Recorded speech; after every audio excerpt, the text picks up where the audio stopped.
The Christmas Chronicles. Mrs. Pops and I remember watching this when it first dropped.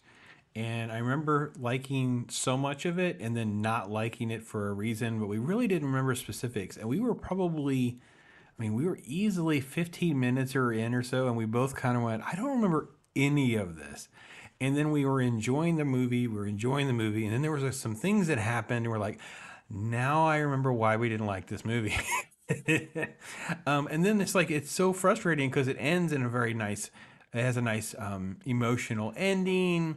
There's moments that I think are well designed and executed. There's some really interesting elements that are thrown into the whole Santa mythos, and yet at the same time, I'm like very meh. And we didn't even jump right into the second one, which we've never watched. So let's talk about it a little bit. The Christmas Chronicles, okay? It's a Netflix original. Deals with this Santa. This is how Santa is. It's Kurt Russell as Santa. There were spoilers and stuff right in the trailer, which I did not think was definitely was not what I expected to have happen when I saw this trailer to put this together. Basically, you have a pair of kids. They have a dad who's a fireman. He's exceedingly into Christmas. I mean, he is the body and the Christmas grotto, to quote Jay Harang, right? It is the dude that is like making Christmas for everyone, right? Well, he passes away off screen. Year later, the family's a mess.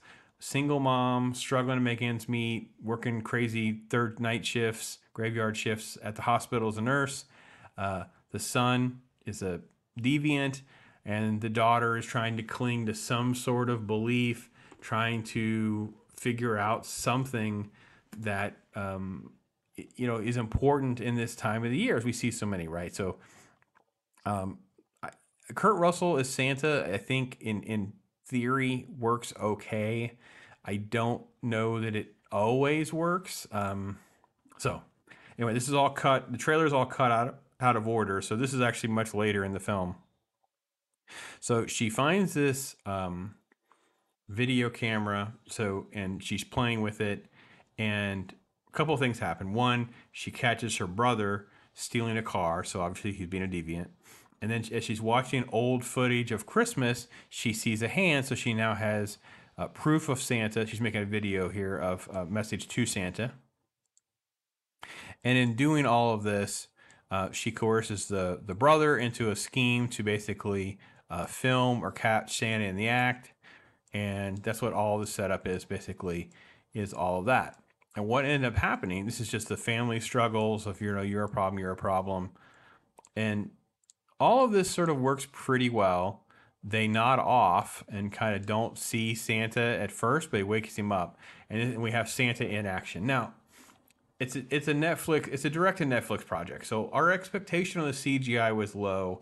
And yeah, some of it definitely disappoints. But they also, I don't think they did CGI on all this location. I think they actually went to a location and filmed some of it. So it feels like a nice mixture for the most part. Anyway, so they do capture some of it on film. They do see some of it. They see the sleigh and the reindeer, and then she gets the crazy idea of jumping into the sleigh.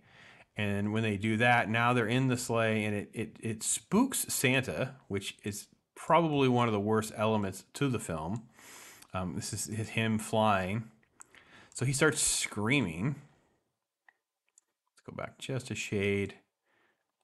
Because I don't think I cared for this like at all. So because of his panic, it creates more chaos into the reindeer break free, sleigh's gonna crash, you're gonna ruin Christmas, I lost my bag, I lost my hat, everything is a mess. And that's the whole point of the film, is can we put all these pieces back together, and what works and what doesn't work. So with that said, the trailer teases this is the Kurt Russell as Santa. In some ways it works, in other ways I don't know how I feel about it. So I like the gag about not being fat Santa, not being Coca-Cola Santa gags. Like, some of that stuff still works and pretty much will always work. I don't ho ho ho is another gag. So this is all set out. He has this tracking device on the bag, and they kind of have to go about. And during the journey, it's all about trying to find their own purpose and their own sense of meaning, and make them better people. This sequence was, I thought it worked pretty well. Where Santa goes into this bar and starts, like, he knows who people are. He still has magic. Now, he doesn't have his hat, so he's not supposed to have magic, but he does have magic. So he knows who people are. He knows about gifts they want and don't want, things like that. So all of this I thought was fine, other than we don't totally understand why he can do certain things with magic and not in this portion of the movie. And then later, it gets more absurd because we get to this. So this is about this. We have these. There's two big things. This is one. The elves and this design of the elves and this was all just so cringy, bad, and irritating. This was like so weirdly done. I don't know. I could not get into it. This totally checked me out of the movie. Like, I couldn't wait for all of this to be over. It was so. It wasn't even juvenile smart. Like, this was worse than like the Trolls movie for me. Like, this was like really, really, really unbearably bad for me. Really didn't like any of this. And there's so much of this. And then the other sequence is, come on now, I know there's a shot. He's in jail. Okay? Which is fine, but then it turns into, I kid you not, a musical number. He's using magic, by the way. So he's using magic. So the inconsistency of the magic is because of the major spoiler at the end. So I'll jump to that. If you don't want that spoiled, we'll get to it. Here's the thing.